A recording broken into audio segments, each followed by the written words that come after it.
BJP వాళ్ళు. ఇక వాళ్ళు ఏమైనా మీటింగులు పెట్టుడు జై శ్రీరామనుడు, మీటింగులు పెట్టుడు జై శ్రీరామనుడు. మరి జై శ్రీరామ్ అంటే పైనుంచి ఏమన్నా పైసలు పడుతున్నాయా, లేకపోతే ఏమన్నా మనకు పథకాలు వస్తానయా, ఇంకేమన్నా వస్తానయా? అంటే జై శ్రీరామ్ అంటే డబ్బులు పైనుంచి ఏమన్నా ఊడిపడతాయా? అమ్మో, ఈ మాట నేననట్లేదు, దేవాదాయ శాఖ మంత్రి కొండా సురేఖ వ్యాఖ్యానించారట. అబ్బో, ఈ ముచ్చట తెలిసిన తర్వాత చాలామంది దుమారం రేపుతున్నారు. నెట్టింట తెగ వైరల్ అవుతుంది వీడియో.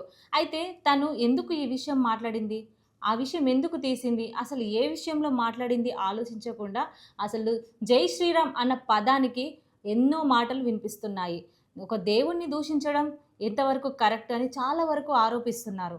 ఆమెను నెట్టింట దైవ ద్రోహి మంత్రి అని పిలుస్తున్నారు. అలా పిలవడానికి కారణం ఏంటి, అసలు జై శ్రీరామ్ని ఎందుకు దూషించింది ఆవిడ అనేది అస్సలు అర్థం కాకుండా ఉంది.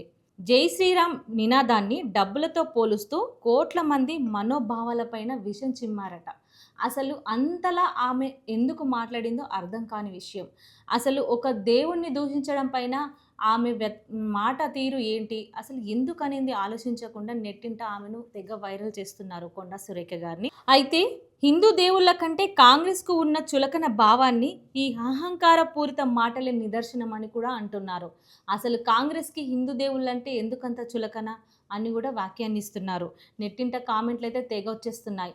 అసలు ఎందుకు కొండా సురేఖ గారు ఆ విషయంపై మాట్లాడడం జరిగింది, అసలు జై శ్రీరామ్ అంటే డబ్బులు పైనుంచి ఊడి పడతాయా అన్న బాధతో చెప్పిందా, అసలు ఏ మనసులో ఏం పెట్టుకొని ఆవిడ ఆ మాట అనగలిగారు అనేది ఎవరికి అర్థం కాని విషయం.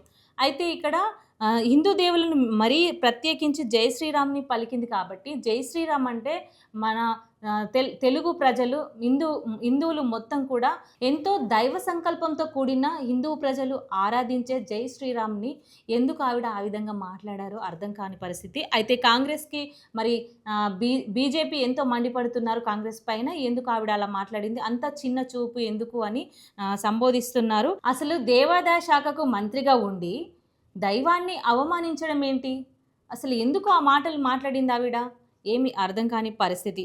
హిందువులకు క్షమాపణ చెప్పాలని బీజేపీ నాయకులంతా బీజేపీ మొత్తం డిమాండ్ చేస్తున్నారు. మరి నిజంగా కొండా సురేఖ గారు క్షమాపణ చెప్తారా, మరి దేవునికి క్షమాపణ చెప్తారా అనేది వేచి చూడాలి. మీకేమనిపిస్తుందో ఈ విషయం పైన కింద కామెంట్ చేయండి.